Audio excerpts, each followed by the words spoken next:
మీ favourite serials ఇప్పుడు టీవీకి ముందే సన్ నెక్స్ట్ యాప్ లో మస్తుగా అందరికి ముందే చూడండి. ఇప్పుడు సన్ నెక్స్ట్ యాప్ ని డౌన్లోడ్ చేసి సబ్స్క్రైబ్ అవ్వండి. ప్రేమతో వాళ్ళు ఆ బాధని నీకు వ్యక్తపరచకపోవచ్చు, కానీ వాళ్ళని అర్థం చేసుకోవాల్సిన బాధ్యత నీ మీద ఉంది. అర్థం చేసుకుంటావని ఇక నుంచైనా జాగ్రత్తగా ఉంటావు అనుకుంటున్నాను. ఇంకా నాకే సమస్య లేదు కదన్నా. ఇక నుంచి అసలు సమస్య మొదలవుతుంది శివగామి. జీవితంలో ఎప్పుడు ఎదుర్కొనన్ని సమస్యలు ఇక నుంచి నువ్వు ఎదుర్కోవాలి. కాబట్టి జాగ్రత్త. ఇంతకు మించి నేను చెప్పగలిగిందేం లేదో.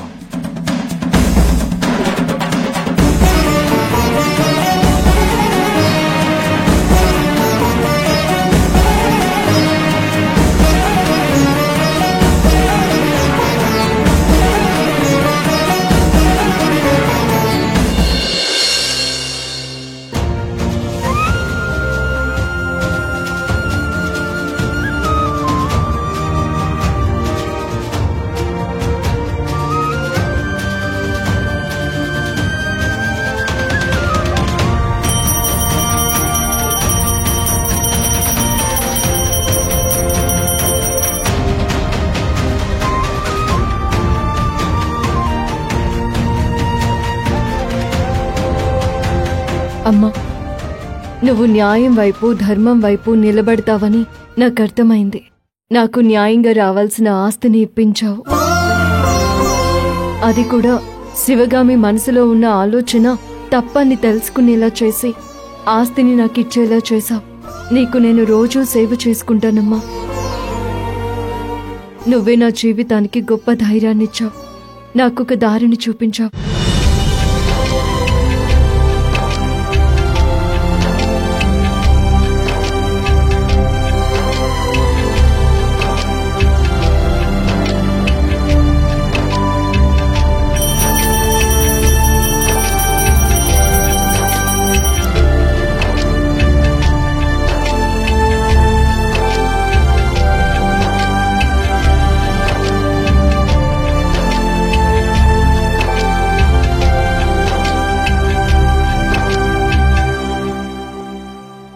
చారు, చారు, చారు. Telling madam. ఇక నుంచి నేను ఉదయం రోజు లేచి వచ్చేసరికి పూజ గది రెడీగా ఉండాలి. Doing madam. రోజు నాకు పువ్వులు కోసుకొచ్చి ఇక్కడ రెడీగా పెట్టాలి. నేను పూజ చేసుకోవాలి. పువ్వులు రెడీగా లేకపోయినా, పూజ గది రెడీ చేయకపోయినా నీ సంగతి చెప్తాను. I getting madam. మీరు డోంట్ వర్రీ. అది సరే, ఇంతకీ రోజు నువ్వు ఎన్ని గంటలకి స్నానం చేస్తున్నావు? మీ బాతి డూయింగ్ ఆఫ్టర్నూన్ మేడం. వాట్? ఆఫ్టర్నూనా? అప్పటిదాకా నువ్వేం చేస్తావు? అంత బద్ధకమేంటి? వింటరింగ్ మేడం. చాలా చాలా కోల్డింగ్, చలి వణికింగ్. రోజు పొద్దున్నే లేచి చన్నీళ్లతో స్నానం చేసి పూజ గదిని శుభ్రం చేసి ఫ్లవర్స్ ని కూడా తెచ్చిపెట్టాలి. No nothing madam. నువ్వు చెయ్యాలి, చేస్తున్నావు అంతే. మేడం సరే, డూయింగ్ మేడం. వద్దులే, నీతో పెట్టుకుంటే ఇంటికి అపచారం జరిగేలా ఉంది. నేను దేవిని నా గదిలోనే పెట్టుకుని రోజుకొక పువ్వు పెట్టి పూజ చేసుకుంటాను. నువ్వు నీ మురికి కంపుతో అపచారం చేసినా చేస్తావు.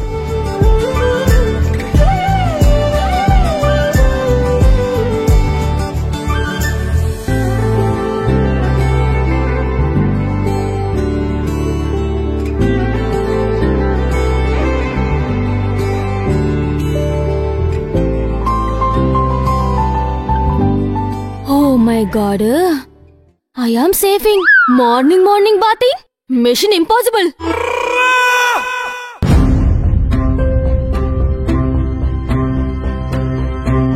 అర్జున్, నీకు తెలుసు నేనెలాంటి స్టేజ్లో ఈ పని చేయాల్సి వచ్చిందోనని, ఎలాంటి పరిస్థితుల్లో ఇది చేశానో నేను నీకు చెప్పాను కూడా. నేను నా ఆస్తిని శిశిరకి పంచిచ్చానని నేను చెప్పిన తక్షణం నువ్వెంత కోపంగా ఉన్నావో, నన్ను ఎన్నెన్ని అనాలనుకున్నావో నాకు తెలుసు. అయినా నువ్వేమీ మాట్లాడలేదు. అది నీకు నా నిర్ణయం మీద ఉన్న నమ్మకం. కానీ నీ మనసు ఎంత గాయపడిందో నాకు తెలుసు. క్షమించమని అడగాల్సిన బాధ్యత నాకుంది. నన్ను క్షమిస్తావా అర్జున్?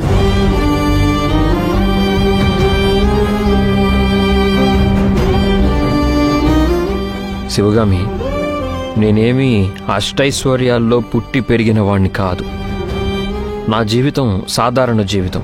కానీ నువ్వు ధనంలో పుట్టి పెరిగావు. నీకు మామూలు జీవితం ఎలా గడపాలో తెలీదు. కష్టపడాల్సింది నువ్వే అని నా బాధ. నేనెలాంటి కష్టానికైనా సిద్ధపడే ఈ పని చేశాను. ఎలాంటి సాధారణమైన జీవితమైనా నేను గడుపుతాను.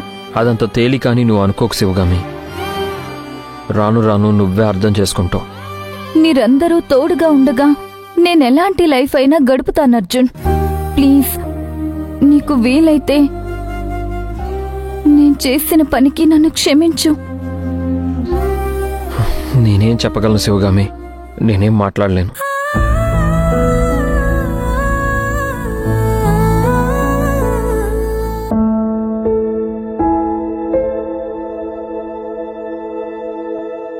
భవానీ, నా మీద కోపంగా ఉందా? ఎందుకమ్మా? ఎందుకంటే నిన్ను సుఖాల్లో పెంచాల్సిన నేను, మహారాణిలా చూసుకోవాల్సిన నిన్ను ముందు ముందు సాధారణ జీవితంలోకి తీసుకెళ్తున్నాను. నువ్వు కోరినవన్నీ నేనివ్వలేకపోవచ్చు. నువ్వు నన్ను ఎలా ఉండమంటే అలానే ఉంటాను. నాకు ఇవన్నీ ఏమీ తెలీదు కదమ్మా. నువ్వేం చెప్తే నేను అదే చేస్తాను. భవానీ, నన్ను క్షమించమ్మా. అమ్మా, నువ్విలా అంటుంటే నాకు ఏడుపు వస్తుంది. నువ్వేం చేసినా మంచి చేస్తావు కదా, అందరూ అదే అంటారు కదా. నువ్వు చేసింది మంచి పనే కదమ్మా. నీలాంటి అర్థం చేసుకునే బిడ్డ నా కడుపున పుట్టడం నేనే జన్మలో చేసుకున్న పుణ్యమో మరి. అలా అనకమ్మా, నేను చాలా లక్కీ.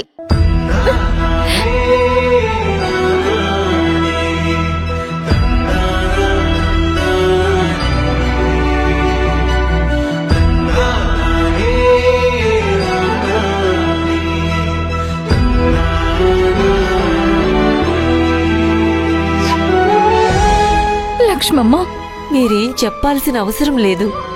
మీరేం చేసినా మీ మనస్సాక్షి చెప్పిందే చేస్తారు. నాకు మీరెందుకమ్మా సంజాయిషి ఇవ్వడం?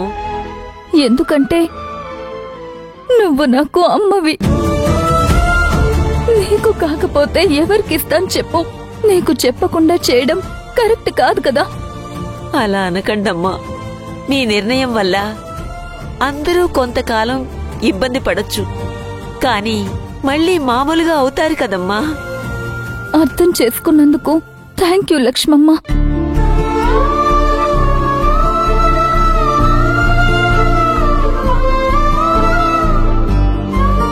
రామ్ కుమార్ గారు, అందరికన్నా పెద్ద సమస్య ఎదుర్కోవాల్సింది మీరే అని నాకు తెలుసు. నేను కాని అర్జున్ కాని లేని కంపెనీని మీరెలా చూసుకుంటారు? అదే నా టెన్షన్.